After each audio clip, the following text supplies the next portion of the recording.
हाँ, आज के इस डीप डाइव में ना एक बड़ा ही इंटरेस्टिंग मुद्दा सामने आया है। मतलब देखा जाए तो बात एक आम सी नदी और जमीन के एक छोटे से टुकड़े की है।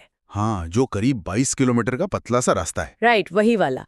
पर ये छोटा सा रास्ता न पूरे देश की सुरक्षा का खेल बदल सकता है। बिल्कुल। और अगर हम लेटेस्ट खबरों की बात करें तो मई 2026 में एक बड़ी हलचल हुई है। क्या हुआ है एग्जैक्टली? बांग्लादेश ने इंडिया के $1 बिलियन के इंफ्रास्ट्रक्चर ऑफर को सीधे सीधे ठुकरा दिया है। ओ वाओ, $1 बिलियन का ऑफर? हाँ, और उसकी जगह उन्होंने क्या किया है कि चाइना के साथ तीस्ता नदी के मैनेजमेंट का सौदा लगभग पक्का कर लिया है। वेट, तो चाइना वहां आकर अब डैम बनाएगा? सही समझिए आप। और देखिए, ये मुद्दा सिर्फ खेती या किसानों के पानी का नहीं रह गया है अब। ये जियोपॉलिटिक्स की ना एक बहुत बड़ी शतरंज की चाल लग रही है। I mean, अगर हम सिलीगुड़ी कॉरिडोर की बात करें, जिसे लोग चिकन्स नेक भी कहते हैं, उसे ना हमारे सुनने वाले ऐसे समझ सकते हैं जैसे किसी के घर और मेन हाईवे के बीच की एक अकेली पतली सी गली हो। बड़ा अच्छा एग्जाम्पल दिया आपने। हाँ ना, मतलब अगर कोई उस अकेली गली में आके रास्ता रोक ले तो आपका पूरा घर कॉलोनी से कट हो जाएगा। वैसा ही इंडिया के नॉर्थ ईस्ट के साथ हो सकता है। एग्जैक्टली। यही पॉइंट है। और सबसे डरावनी बात यह है कि ये जो नया तीस्ता प्रोजेक्ट है ना, ये इस चिकन्स नेक वाले कॉरिडोर से सिर्फ 100 किलोमीटर दूर है। सिर्फ 100 किलोमीटर? ये तो बहुत ही पास है ना? और चाइना की एक बहुत पुरानी आदत है, वो लोग हमेशा ड्यूअल यूज इंफ्रास्ट्रक्चर बनाते हैं। ड्यूअल यूज मतलब दिखने में कुछ और काम कुछ और?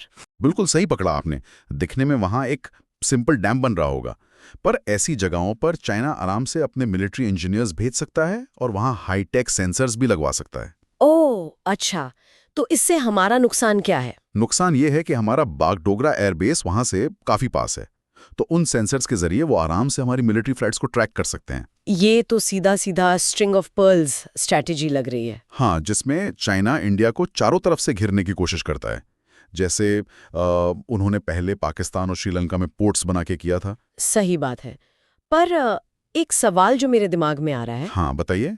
अगर बांग्लादेश के किसानों को सच में खेती के लिए पानी चाहिए था तो उन्होंने चाइना को क्यों बुलाया?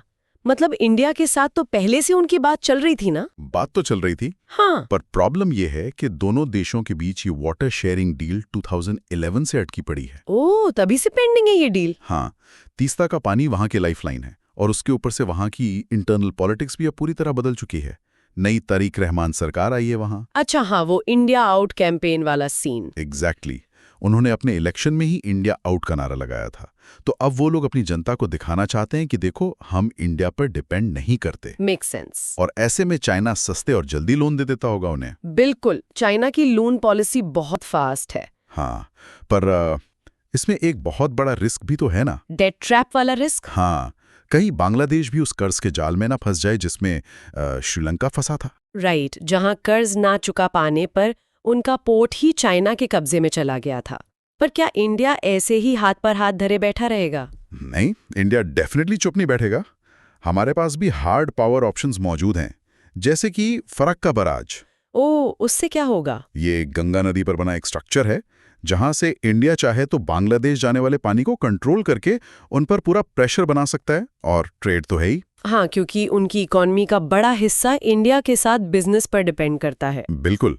तो अगर इस पूरी सिचुएशन को बड़े पैमाने पर देखें तो ये तीस्ता प्रोजेक्ट सिर्फ एक नदी का मुद्दा रहा ही नहीं अब। सही कहा।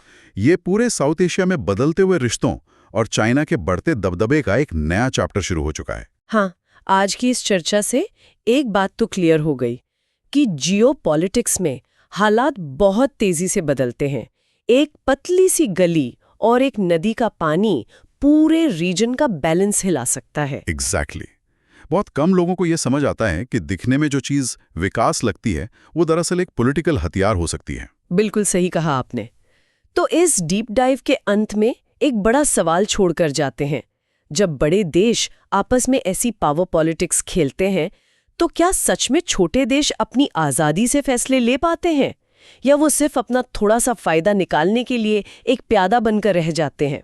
इस बारे में ना जरूर सोचिएगा।